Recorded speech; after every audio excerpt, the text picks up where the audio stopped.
Looking at oil charts at the moment, there's a number of different factors that are influencing oil. Supply levels, the issue regarding the coronavirus, OPEC Plus agreement, what's going on in Libya with the ports currently closed.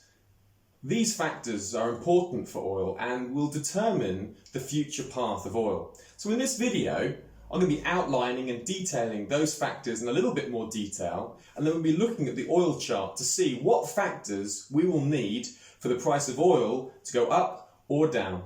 Hope this keeps you informed as to the many factors that are influencing the oil markets at the moment.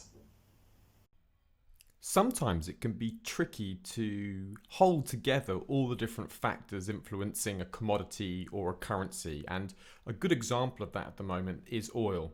That's why I thought it'd be worth just outlining some of the different factors influencing oil to give you a little bit of an advantage in analysing oil prices. So first of all, we're looking at the supply levels of oil. Quite simply, it means there's too many barrels of oil that are on the market. It's also worth bearing in mind that the Saudi government needs oil to be around $80 a barrel, and Russia, on the other hand, only need oil to be around $40 a barrel. It's helpful to know that, particularly in the OPEC Plus discussions, what levels each government needs to balance their budget. Secondly, we have OPEC Plus talking about potential production cuts. The thinking behind production cuts is by limiting the amount of oil being produced, that artificially increases the price of oil. Now, OPEC are reported to be looking at a 600,000 barrel a day cut. However, Russia needs to agree to that cut.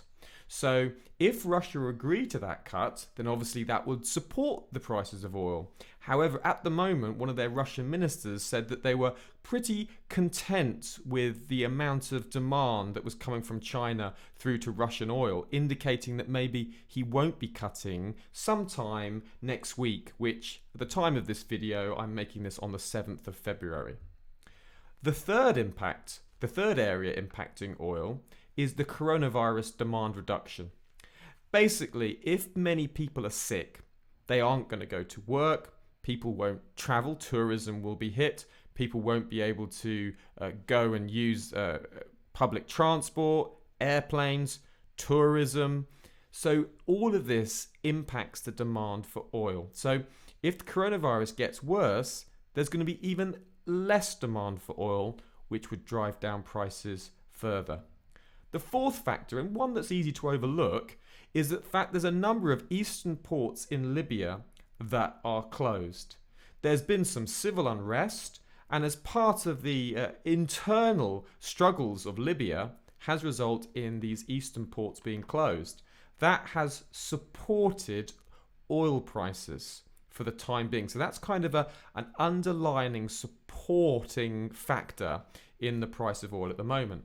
So understanding how this impacts oil prices is as follows. 1, supply levels. If we get growing supply, then that's going to be lower oil. So if there's more supply, then oil will be lower. If supply reduces, then that would be supportive of higher oil. The OPEC Plus cuts. If there's no agreement, if after this video, 7th of February, when OPEC Plus decide there's no agreement, then oil will likely fall on that news. However, if there is agreement to 600,000 cuts, then that will result in oil spiking higher. Now that spike may be just temporary. So be aware that as of the 7th of February, some investors will be buying oil in advance, speculating that Russia will agree to these cuts. But remember, they only need oil to be at $40 a barrel. And we'll take a look at the oil charts in a minute. Thirdly, the coronavirus demand reduction. If the virus is contained, then we'd like to see oil prices rise again. If the virus spreads and gets worse, then that gives more pressure for lower oil. Finally, the Libyan ports. If the Libyan ports remain closed, perhaps say more ports close even, then that will support oil and make it go higher. If the Libyan ports open and all of a sudden the internal strife is resolved within the country, which would obviously be a great thing for the country, but for oil prices, that would cause oil prices to fall. So you can see all these different factors also interrelate with each other. So by holding them together, you will better understand why oil is moving where it's moving. So here's a look at the oil chart. We're just going to look at the daily oil chart. And you can see all those issues on oil have been causing oil to fall. We're now below this key resistance support level at the 50-50 region.